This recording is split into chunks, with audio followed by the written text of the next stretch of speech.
Sometimes life breaks what you build, not to punish you, but to prepare you for something greater.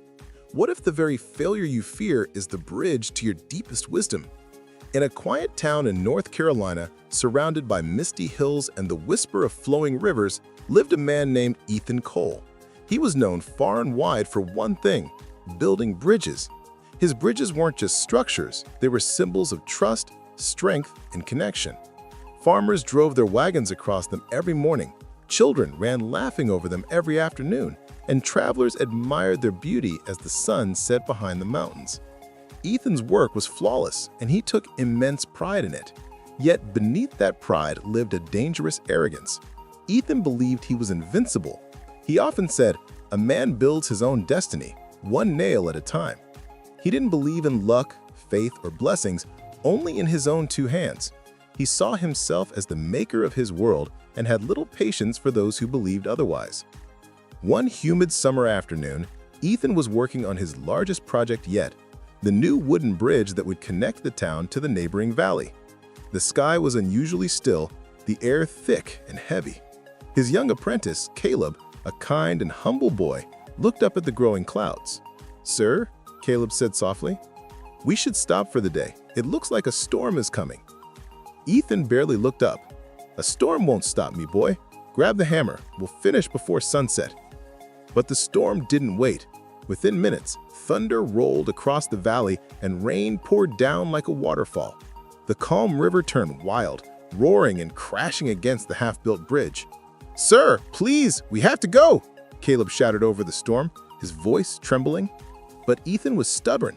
"Just one more beam," he yelled, gripping the wooden plank. Then, without warning, the river surged higher.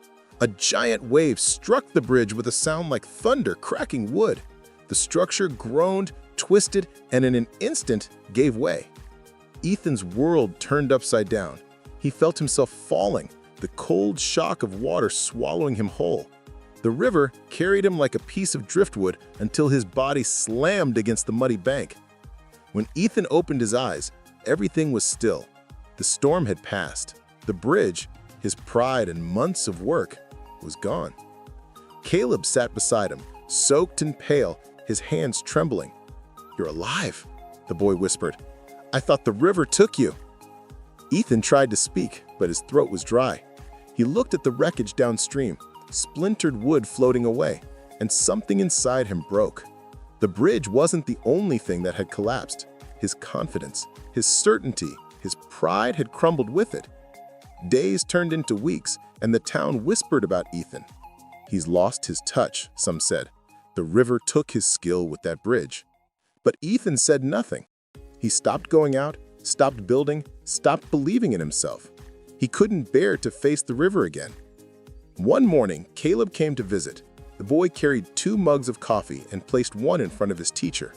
"Sir," he said gently, "the town needs the bridge again. Will you rebuild it?" Ethan shook his head. "No, the river won. It took everything from me." Caleb was silent for a moment, then said softly, "No, sir.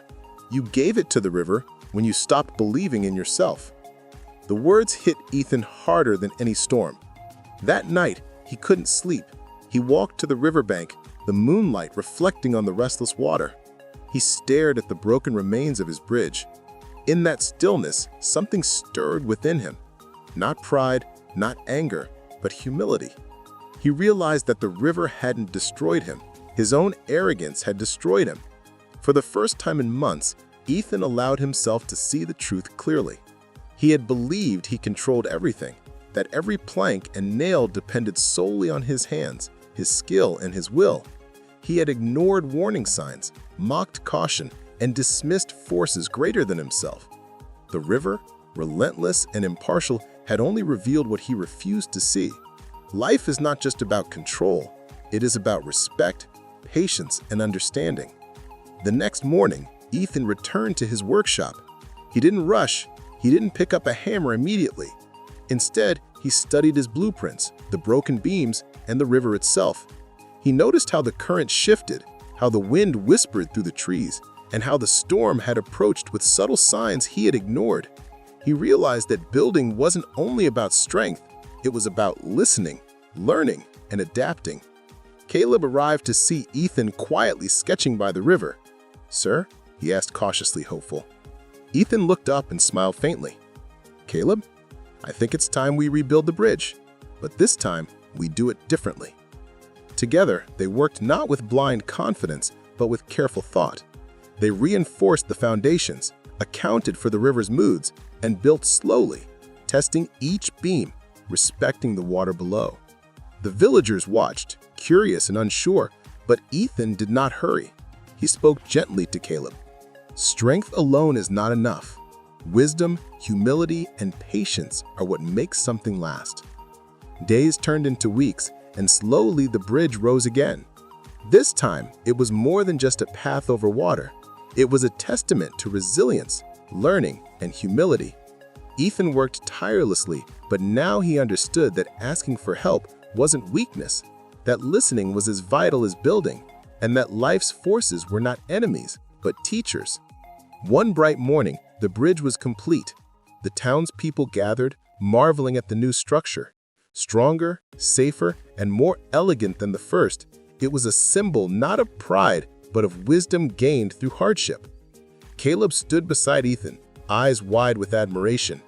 Ethan looked at the river flowing calmly beneath them and whispered, "Thank you." Not for the river, but for the lesson it had delivered with such unyielding force.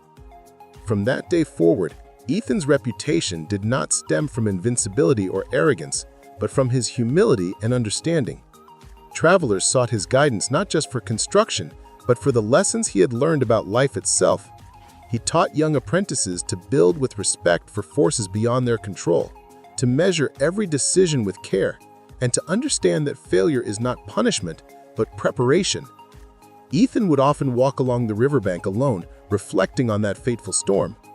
He realized that the bridges he built were more than wood and nails.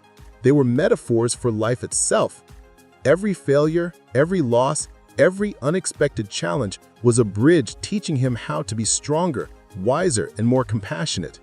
He shared this wisdom freely, reminding everyone he met that life might break what you build, but if you face it with humility and learn from it, you will build it stronger than before. Years later, when Ethan's hands were no longer steady enough to lift a hammer, the bridge still stood, carrying the laughter of children and the footsteps of villagers. And in every plank, every rope, and every carefully laid beam, one could see not just skill, but a story of pride humbled, lessons learned, and the enduring power of resilience. Ethan understood finally that strength without humility is fragile, that knowledge without experience is incomplete, and that life's storms are not obstacles meant to punish, but teachers meant to guide. In helping him see this, the river had given him a gift far greater than any bridge, the wisdom to build not just with his hands, but with his heart. And so the people of that small North Carolina town would often say, "Ethan Cole's bridges never fall, not because they are unbreakable, but because he learned how to rise stronger each time life tried to tear him down."